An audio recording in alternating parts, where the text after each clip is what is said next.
Baka Opo. hindi tayo masyadong umuunat-unat, nakaupo ng matagal, pwede pong magkaganon din.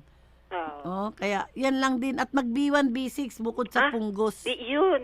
B1, B6. Oo, kasi ang B1, B6 yung ugat.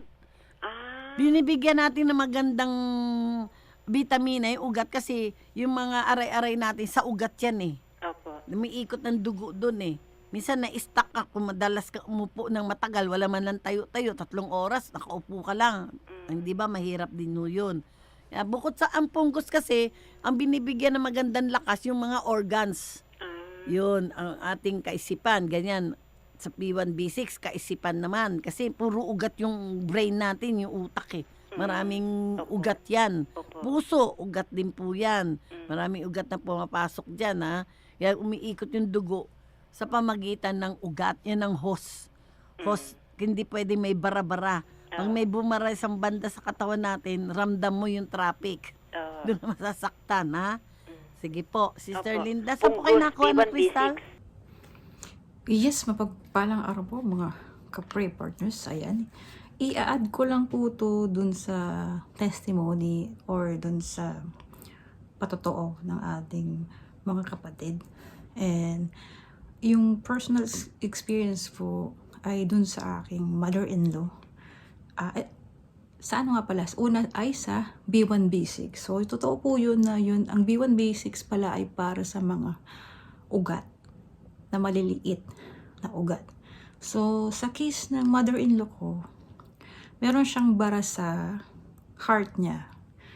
And, na-diagnose yun ng doktor. Matagal na. Siguro mga 2 years na siya. Pero na nag-start po siyang uminom ng B1, B6, ayan, ganyan po itsura ng B1, B6. So meron din palang talagang vitamins para sa heart na B1, B6 na nabibili po sa regular Mercury Drug or drugstore. Pero thank you Lord kasi meron Crystal Herbal products ng B1, B6 which is organic and natural. So na nag-start po siyang uminom nun,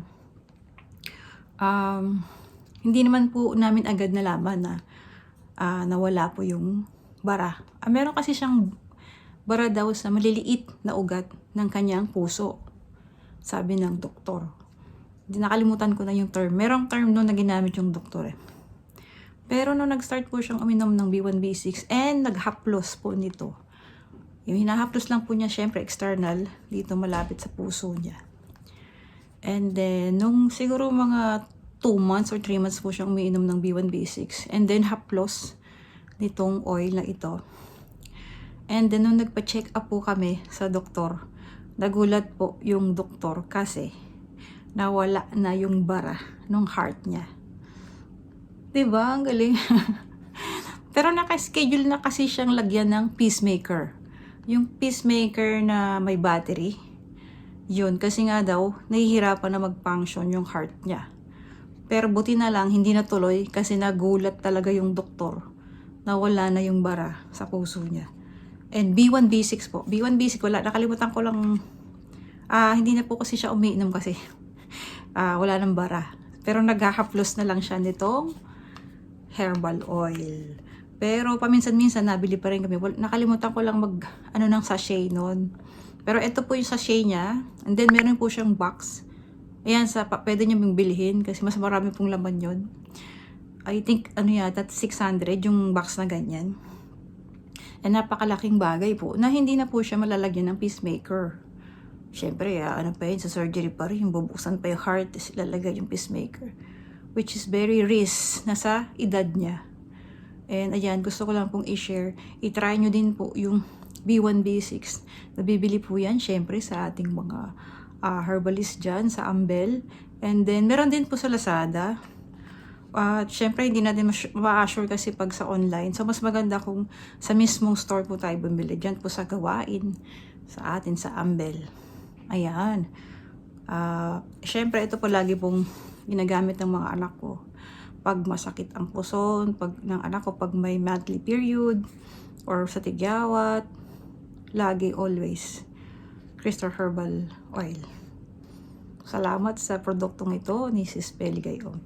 At nawa po ay mas marami pang matulungan. Ayan, maraming salamat po sa pakikinig, sa panonood. At patuloy po tayong makinig sa ating himpilan na dugtong buhay kay Sis Peligayon. Thank you, Ka-Prayer Partners.